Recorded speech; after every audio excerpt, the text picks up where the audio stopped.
A moment later, the two of them stopped in front of an abandoned building. Under the moonlight, the structure looked especially old. The paint on the outer walls had already mottled and peeled away, revealing the dull gray bricks beneath. Several broken windows creaked in the night wind.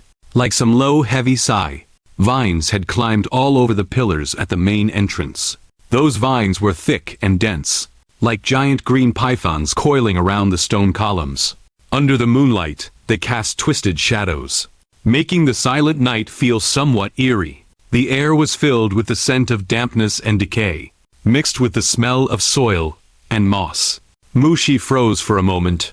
A trace of nervousness appeared on that delicate face. His golden hair fluttered gently in the night wind.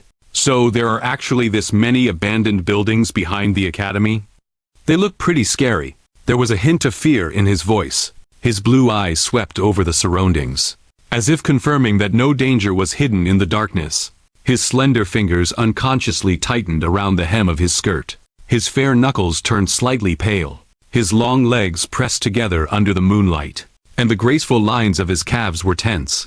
After all that darting around, Ariel already looked a little disheveled. Her red hair stuck to her forehead. Her face, slightly flushed from the intense movement, was covered in fine beads of sweat. They slid down her fair neck and disappeared into her collar. She panted heavily as she spoke, her voice still carrying the breathlessness she had yet to calm. "Don't be scared. This isn't some haunted place. This used to be the old school building. After the new school building was built, this place was abandoned. Since no one usually comes here anyway, it became a secret base." There was a hint of pride in her voice. Her red eyes shimmered under the moonlight. Hearing that, Mushi put on a shy expression and spoke. Just the right amount of bashfulness appeared on that delicate face. His fair cheeks turned slightly red, like a ripe peach. "So that's how it is. Big sister Ariel. Can you put me down now?" His voice was soft and sweet, carrying a timid little request. His blue eyes were as pure as a fawn's. His long lashes lowered slightly. His slender fingers rested lightly on Ariel's arm. His fingertips were warm and soft, and that sensation passed through the thin fabric. Ariel's body stiffened. Only then did she notice the soft, beautiful girl in her arms. That warm body temperature, that soft touch, and that faint fragrance of a young woman made her heart skip a beat. After setting Mushi down, her movements were extremely careful, as if she were placing down a precious piece of porcelain. Ariel stretched out her hand and began to chant. Her slender palms traced elegant arcs through the air. A faint green light rose from her fingertips. "O spirit of grass and trees that nurtures all things, I ask this of you in the name of a friend of the forests."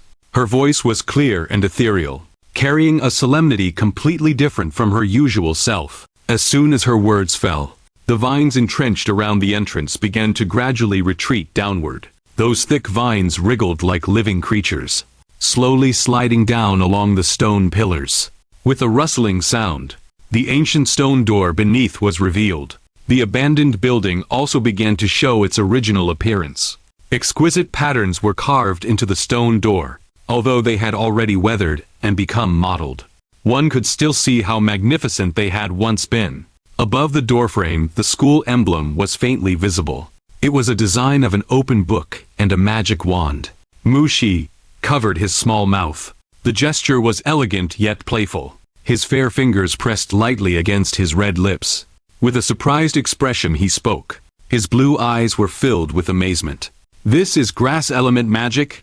When Big Sister Ariel saved me before, you used fire element and wind element magic. I never thought you could even use grass element magic too. That's amazing."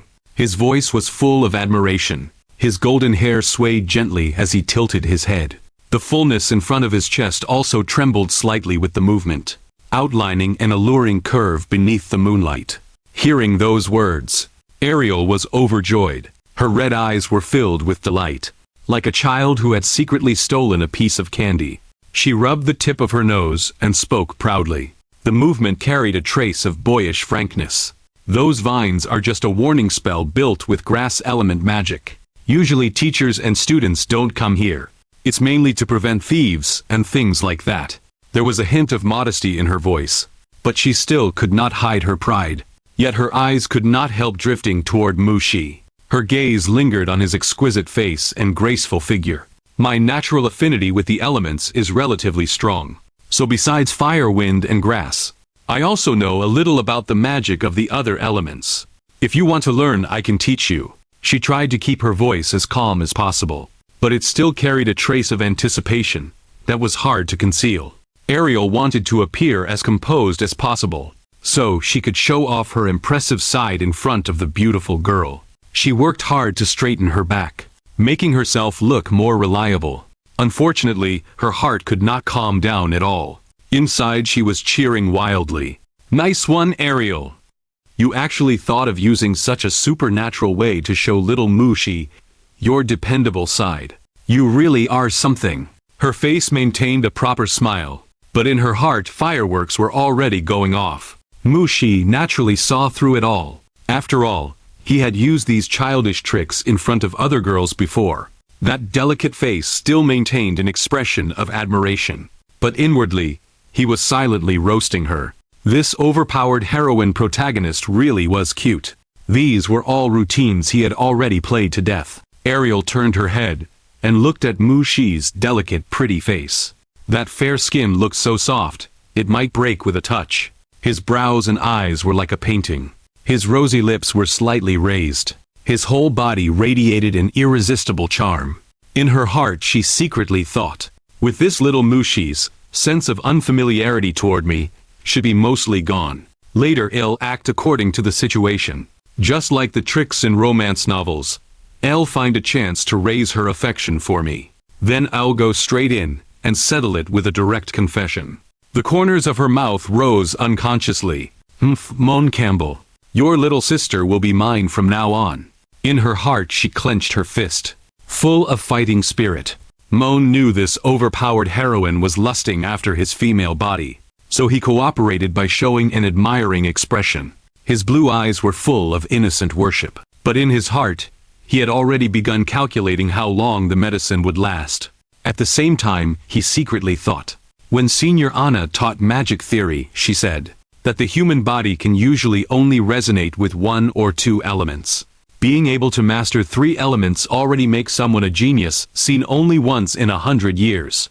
This person says she knows a little about the others, but in reality, she's probably proficient in every element, right? No wonder you're the protagonist. His gaze swept over Ariel. The talent of this overpowered heroine really was astonishing. Big sister Ariel. Suddenly a soft call interrupted Ariel's thoughts.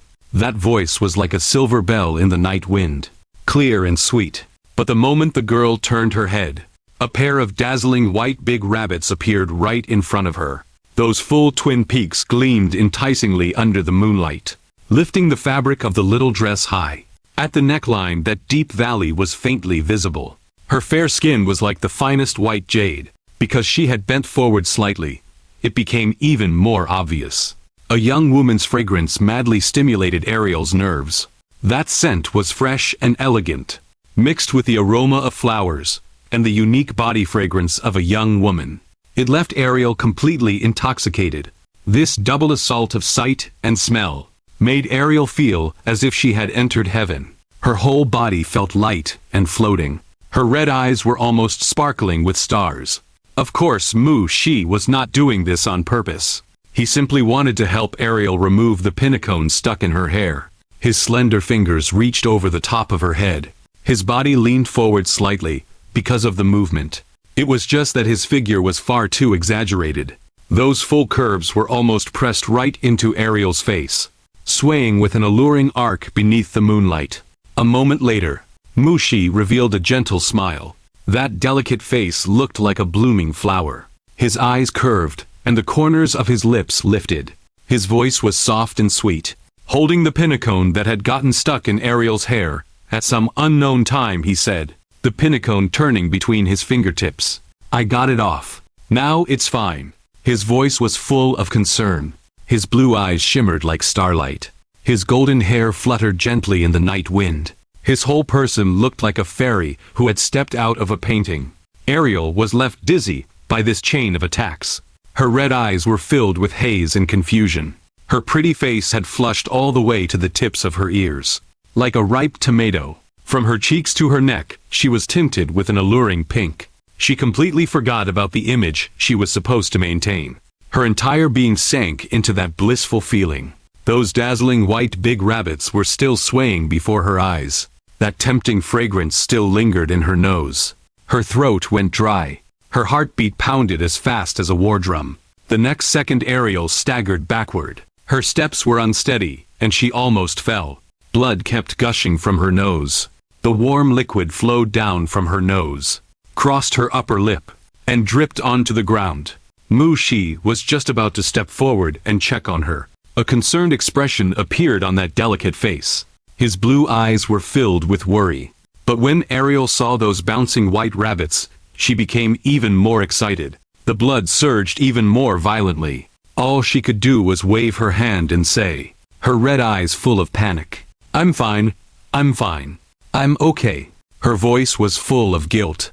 In truth, she could no longer control that perverted-looking expression of hers. Her mouth was slightly open. Her eyes were locked directly onto Mu-Shi's chest. Her whole body was immersed in that dazzling white softness. Damn it, she really is insanely cute.